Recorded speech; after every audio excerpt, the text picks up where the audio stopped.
See they know the truth and Please consider supporting us by clicking on the like and subscribe buttons. Your support will be greatly appreciated. The first, and perhaps the most important fact, is that the general enslavement of Africans, proclaimed to the world as savages, began during the very period and in the very West Africa in the center of which one of the great universities of the world and other colleges were located. The Black Revival of Learning, page 247. The Resurrection and the Life. Case Studies by States. They called it Ghana. One black state defied the slow onslaughts of the Sahara for over 2,000 years, hanging on to its fringes far into historic times, just as though it was determined to let the world actually see how all of its sister states in that vast wasteland had died. Furthermore, its very antiquity and the similarity of its advanced institutions to those of the Ethiopian Empire in the east has raised the question of whether it was a western outpost of that empire. There is, of course, no question about the travels of blacks between the eastern and western Sudan. The geographers were among the first foreigners to arrive in the region in the 10th century AD. The Arab and European practice of naming countries and peoples often displayed both ignorance and arrogance. They did not condescend to inquire of the people about the name of their country or the meaning of the titles they held. So they called this country Ghana, which meant the leader, head of the state, or, in Western terms, the king. The people who migrated into the country from all directions had every reason to believe they were far enough into the interior to be free and secure at last in a kingdom that had never been conquered either by the forces of nature or of men. And its history was long. As citizens, they could help in the further development of the general prosperity and the education which was an integral part of the national program. Ghana's actual history goes far back beyond its known record. That record lasted 44 kings before the Christian era, and this alone would extend Ghana's known history beyond the 25th dynasty, when the last black pharaohs ruled Egypt, 7th century BC. Holding on and holding out against a slowly but steadily expanding ocean of sand, the now 3 million square miles of the Sahara Desert, it had nevertheless reached a high level of greatness in the 11th century and was an empire comparable to most European states at the time. It surpassed many others in social organization, military power, economic wealth, and in the promotion of higher education. This African empire had expanded territorially by both conquests and peaceful allies with neighboring countries, including dependencies such as Sama, Garantel, Gadairo, Galam, present-day North Ghana area, Diarra, Soso, and Tekrur. The desert tribes of Berbers were made tributaries, the Zenga, Lemtuna, Gadala, Masufa, et al. The empire, known as the Land of Gold, became great not only because it controlled the greatest source of gold for both Europe and Asia, but also because of its iron mining and iron manufactures for over 1,000 years. Leadership in iron industry made her a dominant power over less progressive peoples in the western Sudan. This status and the mastery of iron also meant the development of a mighty military power, equipped with awesome weapons over which it had a monopoly. These weapons were hailed abroad, striking fear among neighboring states. Some were annexed without resistance, others had to be conquered. Control of caravan trade routes to the north, east, Ethiopia, and Egypt was probably the most important factor in the ever-growing wealth of the nation. There were import and export taxes, a system of weights and measures, and control of inflation by limiting the flow of gold. Kumbi Kumbi, the capital, was a twin city of stone mansions, temples, mosques, and schools, along with the thatched roof huts of the masses. The larger towns and cities were generally located on or near lakes, rivers, and lesser streams such as creeks. The Niger was the most important river for trade, travel, and warboats. It was a mixed economy of agriculture: wheat, millet, cotton, corn, yams, cattle raising, cows, horses, goats, camels, and sheep. The iron industry, mining, and numerous crafts were organized as guilds: blacksmiths, goldsmiths or jewelers, coppersmiths, stonemasons, brickmasons, water diviners, carpenters, weavers, sandal makers, dyers, cabinet makers, furniture makers, and potters. The soil was more favorable for millet than wheat. Much wheat was imported. Other imports from African countries and abroad were salt, textiles, cowrie shells, brass, dates, figs, pearls, fruit, sugar, dried raisins, and honey. The chief exports were gold, ivory, rubber, and slaves. Under the Emperor Tenkamenen, the imperial army numbered 200,000 (1060), of which 100,000 were mounted and 40,000 were expertly trained bow and arrow brigades. It was not a standing army. Rather, it was somewhat like a national guard, trained and ready to answer the call when needed, but otherwise following their usual occupations. The most famous schools were at Kumbi Sai and Dijen. The world-renowned University of Sankore was at Timbuktu, north of Ghana. All of this and much more passed away like a dream. What happened? This was a great civilization. What happened to it? The country and its capital was visited by the great Arab geographer El-Bekri sometime after 960 AD. He described a vast country of fertile fields with rivers and lakes, woods and green plains, of busy villages, towns, and cities of stone. Yet when Bonal de Mezières visited the site of the capital city in 1914, all he saw at first was a level wasteland of rocks and sand as far as the eye could see. What happened to the city of stone? Where were the green fields, the green trees?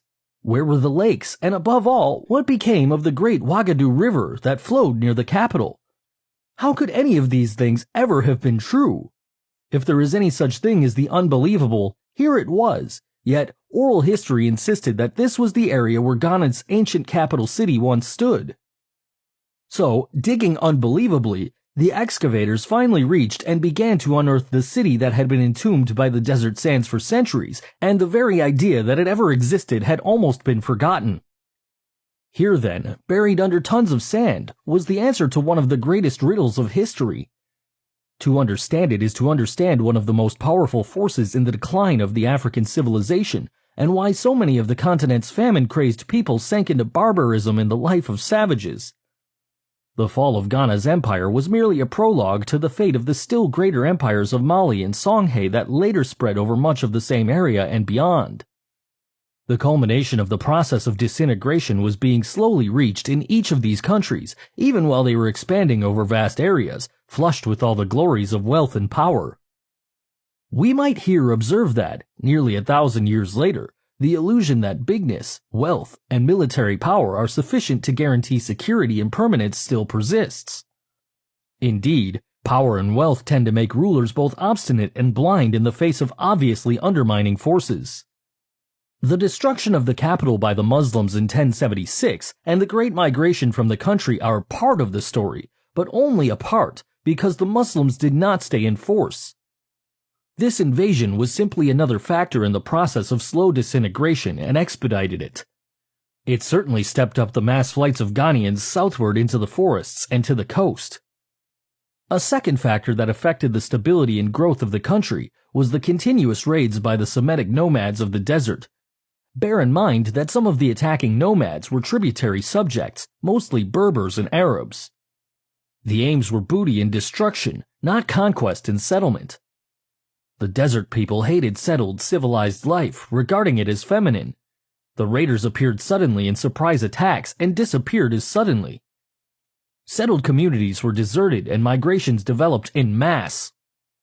The refuge movements within the country created internal tensions and conflicts, while movements from the country further weakened it.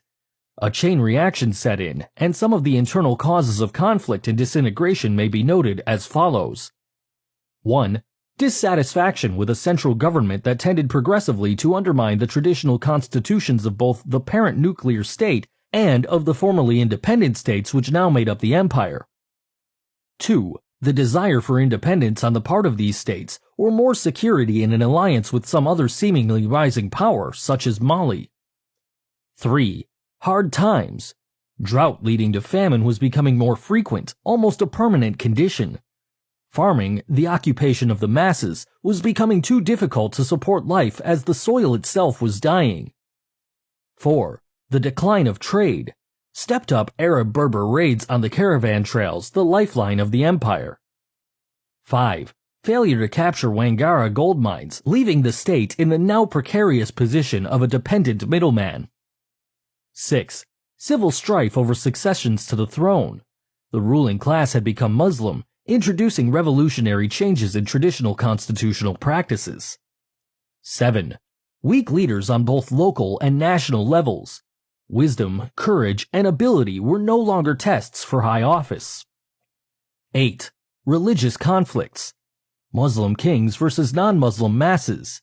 This meant war on time-honored religious beliefs and practices.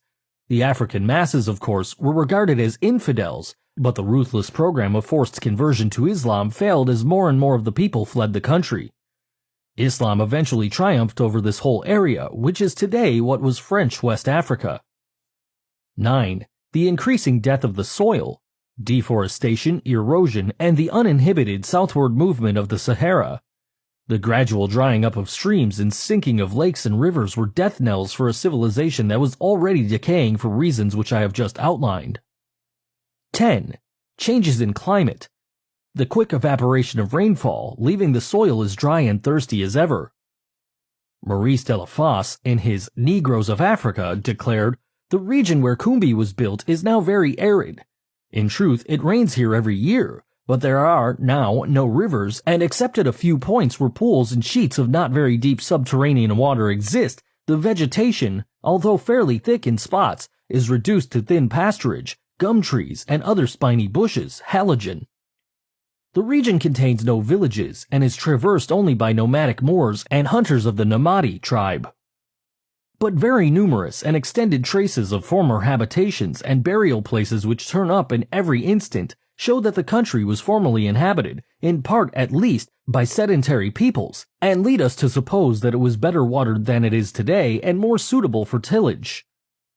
Besides, Beckery speaks of vast and prosperous fields which extended to the east of Ghana, the capital city, and local traditions are unanimous in attributing the decline of the kingdom and the dispersion of its inhabitants to the drying up of the Ouagadougou and consequent famine. This early conclusion by Delafosse with regard to the reasons for the disappearance of one highly civilized African state has not only been confirmed by later investigations, but the same major factors explain the collapse of other African states. Mali. Mali was the second of the great three West African empires that became well known in the medieval world. Although its history has been traced back to Paleolithic times through rock paintings, carvings, and other archaeological finds, such as the Asseler Man in 1927, the empire rose in the 13th century with the decline of Ghana. Kangobo was the small kingdom of the Mandinka people on the southern border of Ghana near the mouth of the Niger River. It was a tributary state and held the strategic trading position of dominance over the gold mines of both Wangara and Boer. Among the contestants for succession to the disintegrating empire of Ghana were two of its rebelling provinces, Kanyaga and Daira. These were overcome by the nearby kingdom of Tegrur under the leadership of Sumanguru, who succeeded in capturing the capital of Ghana, Kumbi Saleh, in 1203. He undertook the task of rebuilding the empire, proved to be unequal to it, and was defeated by the Mandinka king Sundiata at the historic Battle of Kirina in 1240. The battle's outcome was the beginning of the Malian Empire. Under the emperors Sudika Kita and Mansa Uli, there was a systematic reorganization and consolidation of the former empire and expansion beyond it, so that when Mansa Musa came to the throne in 1312, he had a solid foundation upon which to build what was to become one of the greatest empires of the time, and to be recognized as such around the world. But two things should be noted here. The first is that both Ghana and Mali included strong Arab-Berber tribal states under their rule. Most of these were united desert societies. They occupied the surrounding strategic points of power. They were able to harass and raid the great caravans conducting the vast import and export of trade of the Black States across the Sahara. The armed escort guards were powerless against them because they could throw a mile-long caravan into disarray and confusion by the tactics of sudden attack and withdrawal, until the heavily laden fleets were at their mercy. These caravan trails, the lifelines of empires, were regularly under attack or threatened. One solution of the problem, it was believed, was for black kings to become Muslims. Embracing Islam became not merely a policy of expediency wherever Arab and Berber Muslims gained a dominant foothold in Black Africa, but it became a compelling means to economic survival. The Muslims not only controlled the all-important caravan trails, but all African ports of trade with the world. The fact that many of the desert tribes were nominally a part of the empire, or tributaries to it, made matters worse. Pretending to be loyal to the emperor when this served their purpose, they could play it both ways. They, therefore, always had their separate communities in the capital city and all-important trading towns. As Muslim brothers, they secured important posts in the government. Protected caravans moved unmolested. What it means is that the loyal Arabs, as advisors to the king, were in a position to collect tribute from him to pay off potential raiders. Here, as elsewhere, brotherhood and integration were most beneficial for the whites, even when they were in a politically subordinate status. The second important fact to be noted is that the Arab-Berber position near and within the empire was the base from which the fanatical Almoravides spread the Islamic religion in West Africa with an uncompromising aggressiveness unmatched in the history of religion.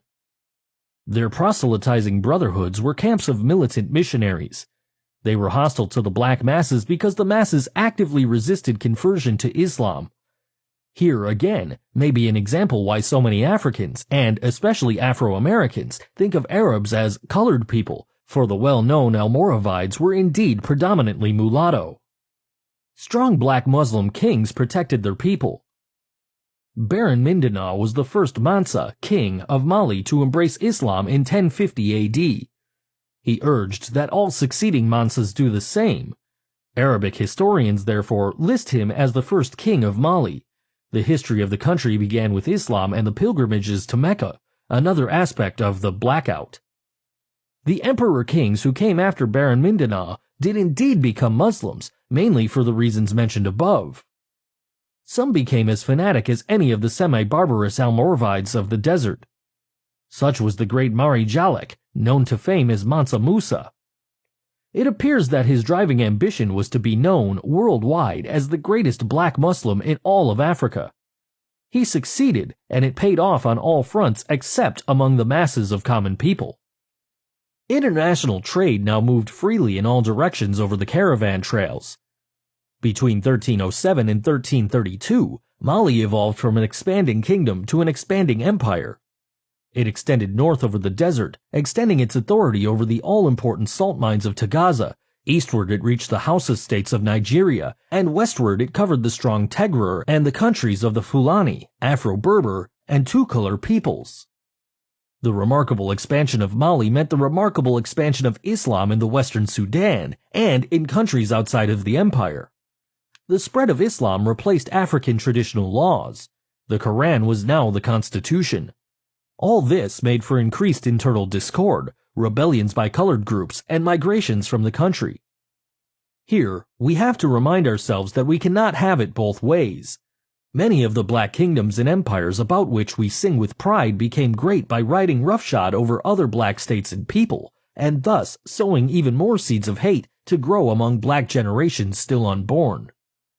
The decline did not begin until after 1400 when, under weaker successors, the Ghana story of internal disunity and strife repeated itself. After 1550, Mali as an empire was little more than an inspiring memory. There followed the usual array of numerous small and independent states, each ripe for easy conquest by a stronger power. Islam was that power. It continued to spread as various black rulers followed the example of Mansa Musa and became Muslims. Just as Mali had spread over the former Ghana Empire, Songhay was to spread over Mali. Songhay. It is almost like retelling the story of Ghana and Mali. The Songhay people were the nuclear group that was to build their name to the greatest African empire of the 15th and 16th centuries. Their small state, with its capital at Kikuya, was east of the Niger River bend between Gao and Agadez. Its history under a long line of Diaz, kings, can be traced back to the 7th century. The 16th ruler, Dia Kosi, was crowned at Gao early in the 11th century, and the capital moved there. The capture of that city-state from the Sorko people in the 7th century was the early beginning of the Songhay expansion. The Songhay were one of those unique peoples who, as a whole, can be characterized as highly intelligent, industrious, and aggressively invincible both as traders and warriors. With the capture of Gao, their success was assured, for this was the important caravan center for international trade. It dominated the commerce of the central regions of the western Sudan, controlling the flow of gold and ivory from the southern forests and the precious salt trade from the Tagaza mines in the northern desert. This was an intolerable situation for the still powerful Mali. Therefore, in 1325, Mansa Musa sent several divisions under his ablest generals to bring Gao and other Songhay territories within the empire. The defeated Songhay pretended loyalty and wholehearted allegiance to the Mali Empire while busily rebuilding and reorganizing their armies and political structure. They discontinued the rule of the Diaz in 1335 and started a new leadership with the kingly title of Sunni. The second Sunni of the new line, Suleiman Mar, was able to break away from Mali and declare Gao independence in 1375, just 50 years after being under the empire's rule. There followed a long period of relative calm and inaction. The record indicates that the fortunes of the nation rose or fell according to the character of their leadership. So it was that rapid expansion in all directions was resumed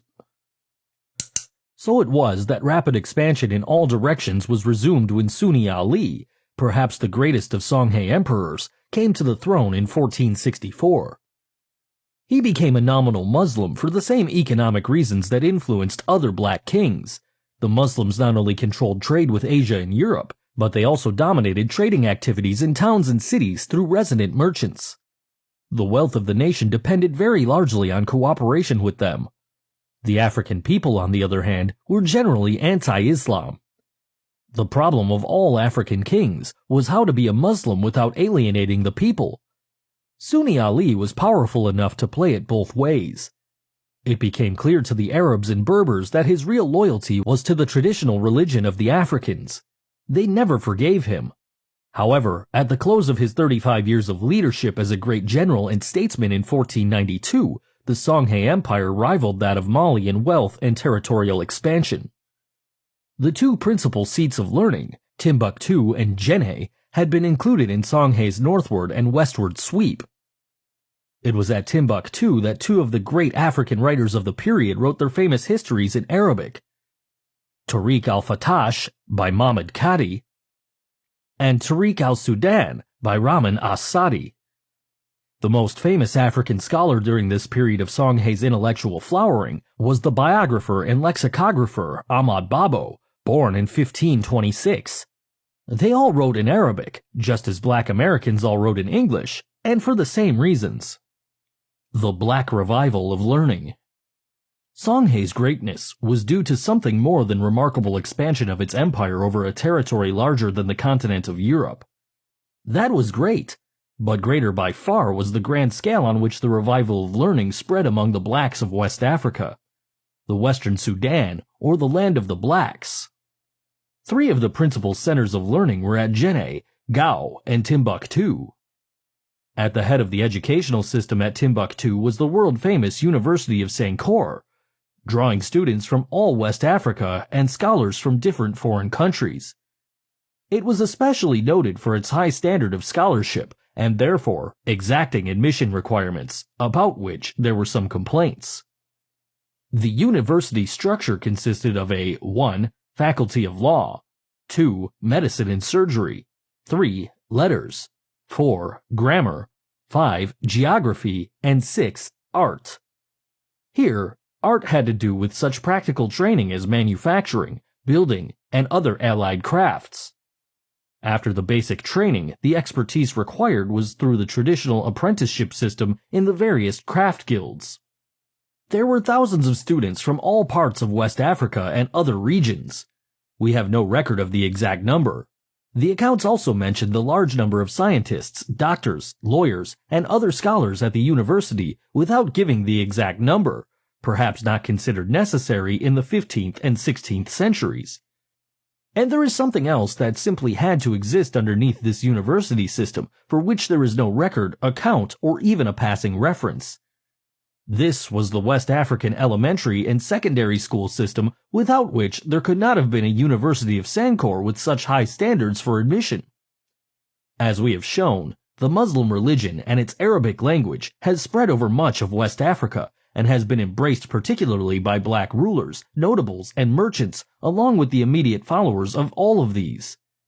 The masses held on to the African religion, although thousands of these also found it expedient to pass as Muslims in towns and cities. The Arabic language, unlike any other in the world, had a three-way advantage in its spread. Like Latin in Europe at the time, it was the language of religion and learning, but unlike Latin, Arabic was also the language of trade and commerce. This last use made it more widespread among the blacks than it would have been otherwise. Arabic, therefore, was the language used by black scholars in West Africa, whether they were Muslims or not. But the study of the Islamic Quran, law and literature, was at the core of the university's curriculum. And all this made the widespread revival of learning in Africa appear to be an entirely Muslim affair. The fact is that the thirst for learning was so compelling that the introduction of any written language after the loss of their own native writing was welcomed as a godsend. To be able not only to read and write again, but to also advance to higher education was far more important to Africans than the vehicles of religion as media, whether Muslim or Christian in orientation. For the Muslim and Christian missionaries, religion was the main objective, but for most Africans, education was the main objective. It may not be without significance that the Renaissance in Africa occurred at the same time it developed in Europe, between the 15th and 16th centuries, and that both in Europe and Africa, Islamic sources were the catalysts. For the Arabs, like the early Greeks, had advanced their civilization by systematically drawing heavily on the cultures of pre-existing civilizations with which they came in contact as they spread out from the deserts of Arabia to distant lands. They enriched and expanded their own language in a well-organized enterprise in copying the most important literature they could find. The most important classical manuscripts had disappeared from Europe entirely during the so-called Dark Ages. The only sources extant were those copied and preserved by the Arabs, and without which, scholars generally agree, the great European Renaissance could not have occurred.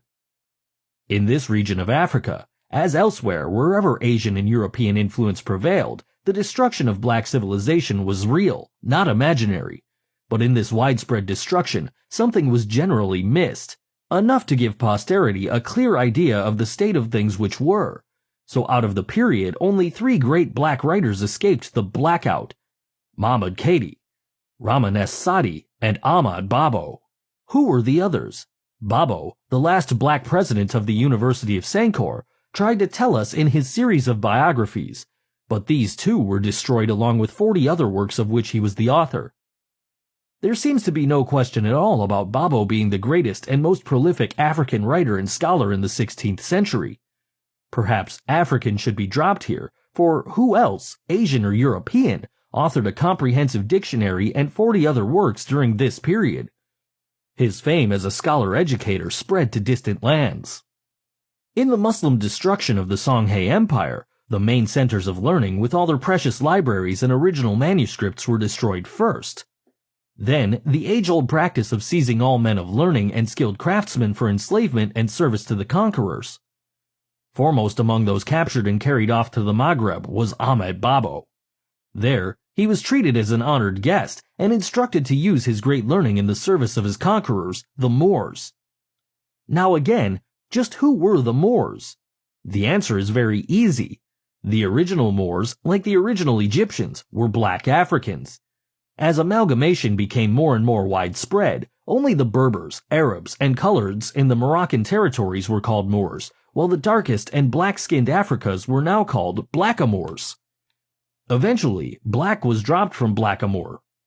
In North Africa, and Morocco in particular, all Muslim Arabs, mixed breeds, and Berbers are readily regarded as Moors. The African blacks, having had even this name taken from them, must contend for recognition as Moors. We do not know whether Babo continued to write and publish any more books during the remaining years of his captivity in Morocco, as indeed we are ignorant of even the titles of the 40 books he is known to have written. But suppose just 4 or 5 of his works had escaped destruction and came down to us, or even just one. And yet, we are only considering what the African race has lost from just one man, not the countless others whose very names were erased along with their works. It should be needless to point out in this connection that just as blacks profit from the best works by white scholars, whites can and do profit from the contribution of blacks to the advancement of knowledge. Therefore, the destruction of Babo's works and those of other blacks was the destruction of an essential part of world civilization. In considering the flowering in learning in West Africa and its brutal interruption by the Moors, certain important facts should stand out because they run through the entire field of black history.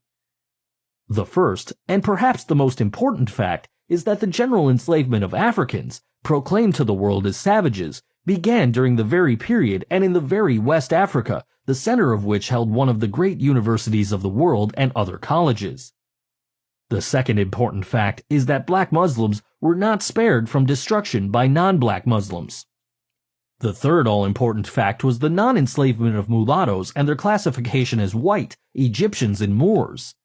This crucial fact must not be glossed over, as it has been throughout our history. First, because there were many tribes or societies in Africa which were exclusively mulatto, to use the term loosely. Nothing was more characteristic of the mixed-breed clans, tribes, or societies than their unceasing efforts to emphasize their separate identity and constant fear of being considered Negroes or black Africans. Hence, their over-anxious crusades or jihads against black states and their spearheading most of the slave raids in Africa. They further emphasized their ethnic difference by always retaining thousands of black slaves in their own service while selling the others. The white man, by driving his offsprings as a wedge into the black race, is not only able to keep it weak by keeping it divided, but he is able to maintain effective control over it without the necessity of his own presence. The most murderous of the mulatto slave traders was Tipu Tib, with his slave empire headquarters on Zanzibar. His slave trails extended in every direction from the east coast far into the interior where white slave traders feared to go. But Tib's agents and slave caravan leaders were generally colored like himself. And since black slave armies were always both the backbone and spearhead of European and Arab adventures, the record should be clear in identifying all of the participants in the slave-hunting crusades in Africa. There were, therefore, more significant factors in the destruction of this larger-than-Europe Songhai Empire and its advancing educational system than is evident from a summary statement that it was destroyed by the Moors. The Black Muslim Triumph and the End. Sunni Ali was succeeded by Sunni Baru in 1492. He refused to compromise with Islam at all, defended the African religion, and thereby lost the support of the towns and cities which were the centers of Muslim power. He was deposed after a year, thus paving the way for Sunni Ali's chief minister, greatest general, and most ardent and sincere black Muslim, Muhammad Toure. He became emperor in 1493 with the military title of Askia. He matched Sunni Ali not only by reigning 35 years, but by extending the empire eastward over the Hausa states across northern Nigeria, northward over the Sahara beyond the Tagaza salt mines, and westward to the Atlantic Ocean.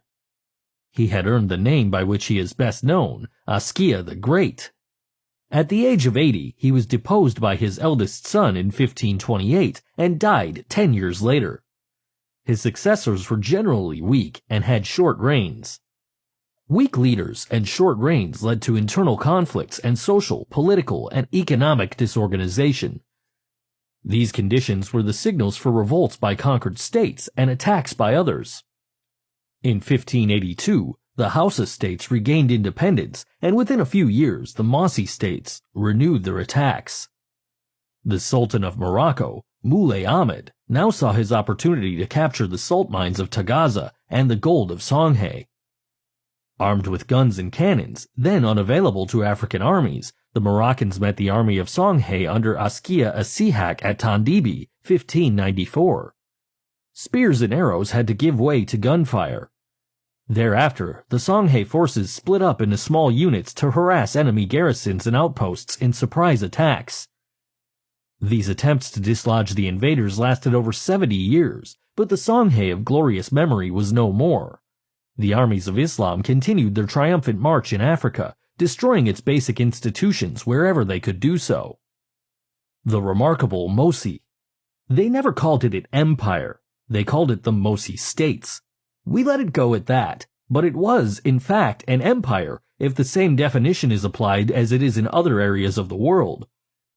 It was a union of kingdoms, similar to other core groups whose expansionist proclivities create empires. It differed markedly in the pattern of centralized authority. The traditional African political system of local autonomy was maintained in the independence of the individual states that made up the empire. There were 5 core kingdoms: Ouagadougou, Yatanga, Fadagurma, Mamprusi, and Dagomba.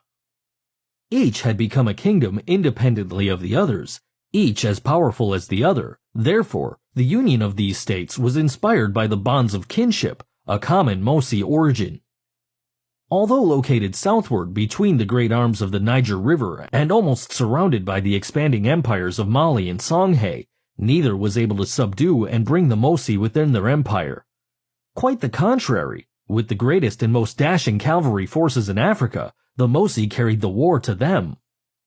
The Mosi nation is another case study because it is also a typical example of migrating blacks who united to form new and larger political entities, conquered the people whose homeland they invaded, and, at the same time, showed wide cultural variations while holding steadfastly to the fundamentals of African constitutional principles.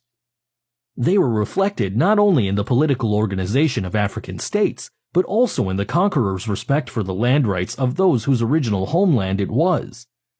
In short, the rights of conquest did not include ownership of the land, a fundamental constitutional principle. I have emphasized the difference between 2 main types of migrations: the slow and almost leisurely movements of people over countless centuries because of the no longer tolerable conditions of climate and soil, and the stepped-up migrations amounting to refugee flights because of increasing invasions from Asia and Europe. It is these latter causes with which we are now dealing. They increased as the Arabs overran the eastern Sudan and became a period of crisis between the 12th and 17th centuries. This was the long period during which migrating blacks undertook to form new and stronger states all over the continent, and succeeded. While other refugee blacks found themselves in areas where just to survive at all required all the energy they could muster from day to day. Progress? What progress? How progress? Blessed, then, were the migrants who, unlike those, found territories where progress was possible. Blessed were the Mosi. By 1500, they had become a dominant power and one of the most industrious nations of the period. Africa-wide concept of the basis for legitimate rule was held to as a means of social control and national unification, as well as the basis for all authority, high or low. As elsewhere, it all traced back to the founders of the nation, in this case, Ouedraogo and Ubri. They had the Nam, the God-given power to lead men. All of their descendants should inherit this power, and therefore inherit the right to rule. Implicit in this, or certainly in the ideas developed from it, was the right to conquer and rule. The idea of royalty evolved from the same source, further illustrating how a fact and a commendable idea, such as honoring the founders of a nation, may be elaborated through time to a grand old myth. But in Mosiland, the Nam seems to have been carried to extremes. Everyone seeking recognition, or even a minor office, claimed to have the Nam. This bestowed the title of Naba, ruler, so-and-so. The extent to which the political structure was based upon the Nam made Mosi society somewhat unique among African states. Since the Nabas of the 5 core states claimed equality and were all fiercely independent in both spirit and action, the early contests were over what state should become the leader of them all and provide the Mogo Naba, king of kings. Ouagadougou finally won, although it was not senior in the Nam line of descent. It won because it had become the center of economic activity and therefore national prosperity, and because the Ouagadougou people outdid themselves in screaming praise and praise songs for their Naba, who was the ruler of the whole world. His dominions were boundless. He was God's son, and therefore sacred. No one must look upon his face. All must prostrate themselves before him. Supreme justice can be found only in our Mogo Naba. all of which was too much for the other states to overcome. The Ouagadougou Naba thus became the Mogo Naba of the United Mosi Kingdoms, principalities, and chiefdoms, each of which was virtually autonomous. The Mogo Naba had no real authority outside his own Ouagadougou kingdom. Unity was achieved through negotiations, friendly persuasion, or, all else failing, sometimes by force of arms. More national unity seems to have been achieved, however, because the various states voluntarily followed the successful example of the Ouagadougou in social, economic, and political organization, and the ritualistic splendor of a court that claimed rulership of the world. The political structure did not vary from the traditional African constitutional system. The village chief and council, district chief, Naba, and council, province governor, Naba, and council, and Mogo Naba and council. The Awadi Naba, prime minister, was next in authority under the Mogo Naba. Each important minister in the national government was also the Naba, governor, of a province. Another variation from traditional practice. There were other variations. Some were highly important. One was the minister of Muslims. For unlike so many other African societies, the migrating Mosi had learned something from the history of the blacks in their relationship with Arab and Berber peoples. No foreigners could settle in Mosi territory. But since the Mosi themselves were great traders, they needed the far-flung outlets which the Muslims everywhere controlled. Muslim traders were therefore admitted into the country under the strict supervision of the Ministry for Muslims. All Muslim activity was restricted to trade. The religion of Islam was rejected, its teaching or conversions to it forbidden. In short, the Mosi saw Islam and Christianity as the white man's vehicles of conquest. It was the only black nation to see this, in time. Indeed, Mosi prophecy held that when the first white man appeared in the land, the nation would die. That time had not yet arrived. The Mosi policy of excluding whites or rigidly limiting the number and controlling their activities in the country further illuminates an African experience that is already so clear that it should require no additional light. All African states that began to develop again after the Great Dispersions, rebuilding and expanding, were prosperous and advancing as black states as long as they barred the relentless, aggressive whites from their countries. And their destruction became certain only when they abandoned this policy and let the Asians and Europeans in. On this, the record is entirely clear. The Mosi held on steadfastly to their own African religion and African institutions and survived over 500 years, survived into the 20th century until it was finally overrun by France. A few more of these all-African institutions should be mentioned to further frustrate the external influence school. We are dealing with a land and a people where a white face would have been a curiosity, and white influence, even under the disguise of religion, was barred by law. Few things could be more remarkable in the history of the black people than the rigid adherence to a body of principles that indicates a humane and spiritual level of advancement that pointed the direction to real civilization. One of these was reflected in the Mosi conquerors' recognition of the principle that no matter how powerful the conquerors of a territory might be, the land belonged to the people whose homeland it was. They were recognized as the rightful owners of the land, and therefore negotiations for settlement of newcomers were carried on with the chiefs or priests of the earth who represented the indigenous people. Their political system, highly democratic, was unsurpassed by any state anywhere in the world. That system was developed by Africans. The family was the smallest socio-economic and political unit. The extended family council, for example, settled all cases involving offenses by members which affected only the family or were not serious enough to be carried to the village court. Bad behavior by one member was a reflection on the rest of the family. The Western creed of fierce individualism had no place in the society. What one did was either a credit to his family or a dishonor. The village was the next political unit, with an elected headman and a council of elders. The elders were the representatives of the various family sections or wards that made up the village. The village council was the center of authority, subject to the will of the community. The districts were the next and larger divisions, varying in size, and having many villages and towns. The district Naba, chief, was a very important official. Any number of districts made up the provinces and kingdoms which formed the nation. The great Nanamsi, plural for Naba, headed provinces and kingdoms. All had governing councils. All from the village chief to the king of kings, Mogo Naba, were elected by the respective councils and subject to their will. This latter fact was generally well disguised by ceremonial phraseology, ritual, and autocratic-sounding decrees from the throne. Indeed, it was a general practice for both the council ministers and the people to proclaim that the Mogo Naba has all the power, is the most powerful king in all the world over which he rules. These fictions seem to be one of the delights of the people, for did not the same fantastic claims help to make the Ouagadougou Naba the Mogo Naba? Indeed, during the periods African societies were most democratic, every effort seems to have been made to make it appear that this supreme power was exercised by the rulers, never by the people. Upon the death or removal of the Mogo Naba, for example, there was the constitutional fiction that his successor must be chosen by the Audi Naba, prime minister.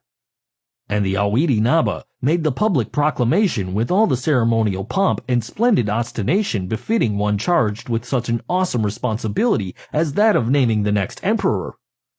Yet everyone knew very well that the Awidi Naba was merely announcing an election that had already been made by the Council of State.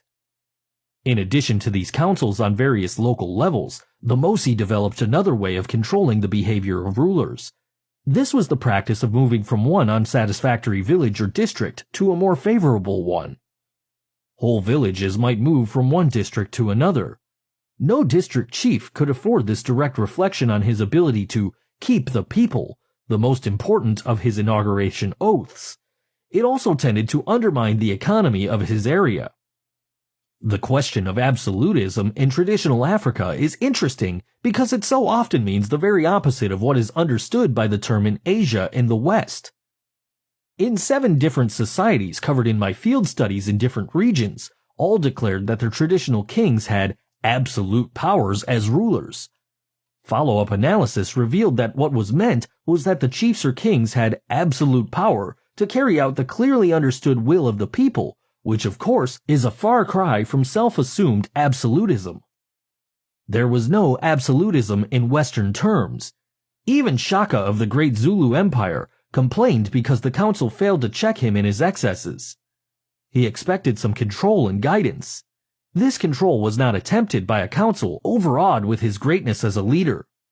As indicated elsewhere, my studies show that factors such as the Zululand situation help explain the decline of ancient African democratic systems. Asia and Europe were not responsible for everything that happened adversely. The Mosi became the outstanding horse-breeding country. The finest, swiftest breeds became their specialty. It was probably from this fact that they had dashing cavalry forces that so often carried them to victory and protected their land from conquest for over 500 years. There was a great outside demand for Mosi horses and donkeys. These became an important factor in one of the most economically advanced countries in Africa. We turn next to their economic enterprise and the prosperity that flowed from it as still another illustration of what black people can do on their own initiative without the aid or even having seen a white man. It was basically a farming society. A superficial or even a non-expert look at the reddish-brown soil would lead one to think that this would or could not be a land for a flourishing agriculture. It gave the lie to my description of what, in appearance, seemed to be an unproductive land in other parts of the continent. Hard brown soil, robbed of its topsoil and moisture. Here in the Mosi states, just about everything grew. Cotton, millet, wheat, corn, peppers, yams, rice, peanuts, cola nuts, onions, tobacco, etc. Their industries included tanning, fine leather works, cloth making, basketry, straw hats, iron, lead and antimony, and copperware, mats, jars, pots, pans, soap, and dried fish. All of this production meant that the 6 caravan routes that crisscrossed the country were the highways for a thriving export and import trade. They imported salt, coffee, tea, perfumes, carpets, fine robes, and other things needed, such as needles, which they themselves did not produce. Cotton and cotton cloth seemed to lead in the Mosi export trade for a very long time. Honey was also an important part of the market trade, but I do not know whether it was found wild in abundance or was derived from a cultivated beehive industry. There were taxes levied on all trading transactions, on caravan transports through the country to other lands, and on foreign traders in the local markets throughout the country. The people paid an income tax in the form of a percentage of farm produce at harvest time or other commodities. The Europeans had been hearing about this prosperous land that barred the whites from entering since the 15th century. Attempts had been made by various European travelers and traders to get inside this interior country for several centuries, all without success. Some sought permission just to pass through, but again without success. Even the usual white strategy of contacting and forming friendly relations with possible heirs to the throne and dissident factions did not succeed, even though Arabs and Europeans were increasingly based in all the surrounding countries during the 19th century. It was during the 19th century, however, that the Mosi exclusion of foreigners became less rigid, and there began a gradual relaxation of restrictions, especially of Muslim traders. Some were allowed to settle. And while it is true that the vanguard were black Muslims from the now wholly Islamized neighboring black states, they paved the way and made it smoother for the white Muslim brothers. Moreover, an increasing number of young modern Mosi leaders began to consider the age-old policy of excluding whites as unenlightened, if not downright uncivilized. What did a great military power, the greatest in Africa, have to fear from a few white faces in the land? But what about the great prophecy? The prophecy that when the first white man appeared in the land, the nation would die. Nothing in Mosiland was better known and more universally believed than this prophecy. It was backed up because early Africans regarded white as evil in itself. Still, the young moderns could declare the prophecy to be just another old saying, manifestly untrue, because some Arabs had been admitted into the country long ago, and the nation still lived, stronger than ever. So it seemed. Meanwhile, Europeans were closing in on the continent and had the Mosi states surrounded, the British on the Gold Coast and in Ashanti to the south, the Germans next door in Togoland, while the French were pressing down from the north and the Ivory Coast on the west. All had their agents busily gathering as much data as they could about this powerful and overly proud black nation. At first, these agents had to operate from the outside, Dupuy from Ashanti, Coel from Sierra Leone, and Kraus from Togoland. There were many others. Kraus, a German in Togoland, was supposed to be the first European to slip into the country with a caravan. The great prophecy was now about to be fulfilled, almost precisely. The first white European had entered the country.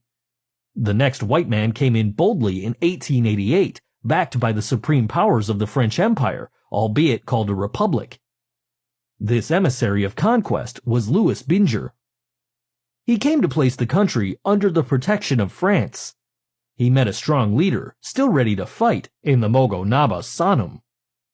He rejected the proffered French protectorate as a ruse for conquest, resented Binger's haughty and disrespectful attitude, and ordered him out of the country at once. The Mogo Naba knew that at the very moment German troops were marching towards his borders. Binger's real importance in the history of the African people, however, was his reaffirmation of the white man's unchanging attitude toward the blacks. Said he, "I feel that a white man traveling in this country, whoever he may be, should not prostrate himself before a black king, however powerful the latter may be. He was not expected to do this. It is necessary that a white man should inspire respect and consideration wherever he goes. They should come as masters, as the superior class of the society, and not have to bow their heads before indigenous chiefs to whom they are definitely superior in all respects."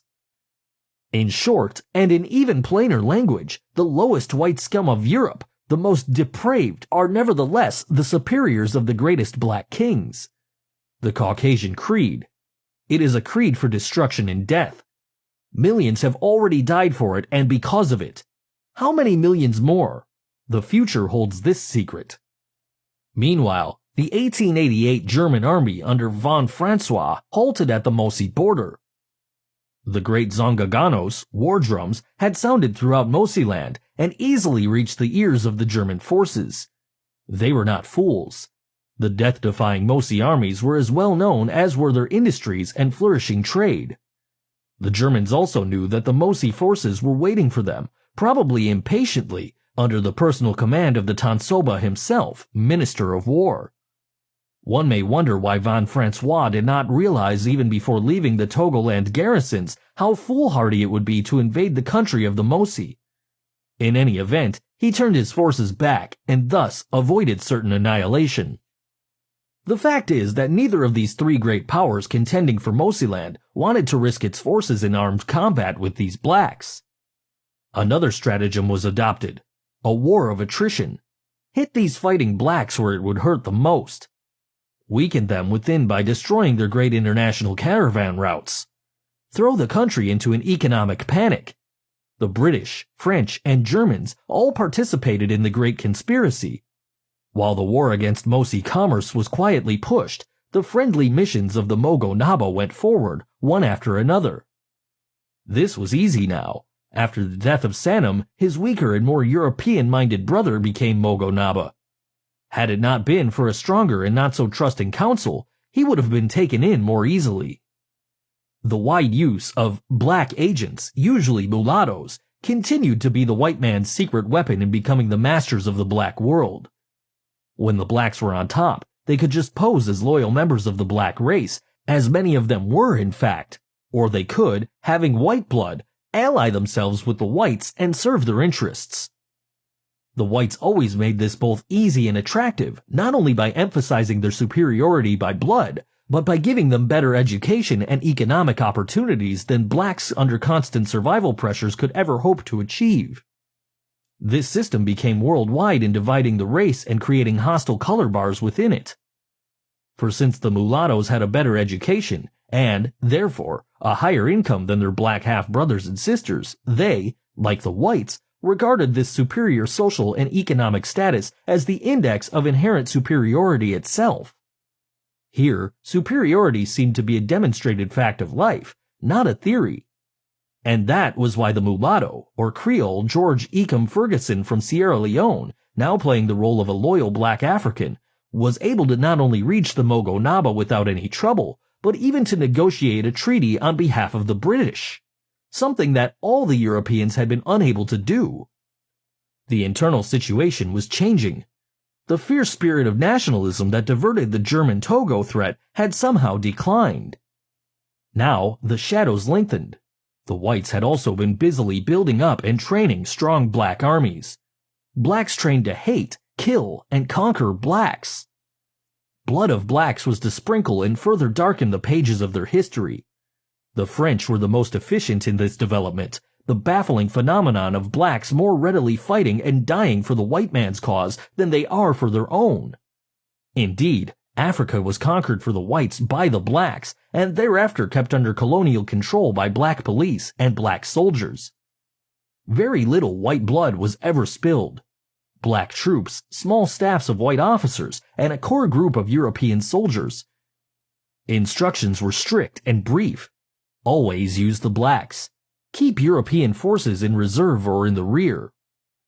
And so it was that, in July 1896, a French lieutenant named Voulet and his staff led a strong army of black cavalry and infantry across the Mosi borders to battle their way to Ouagadougou. The last of the great black states in West Africa was now making its last stand under Mogo Naba Wobogo, who seemed to grow in courage as his country collapsed all around him. In 1897, the French, unable to secure the surrender of the Mosi leader, who continued to elude them and stage counterattacks, finally appointed a Mogo Naba who would serve them. Mosi guerrillas continued the war from the bush year after year, long after all hope for victory was gone. They were fighting on just as though they did not know that the first white man had long since come, and that, therefore, the nation had died.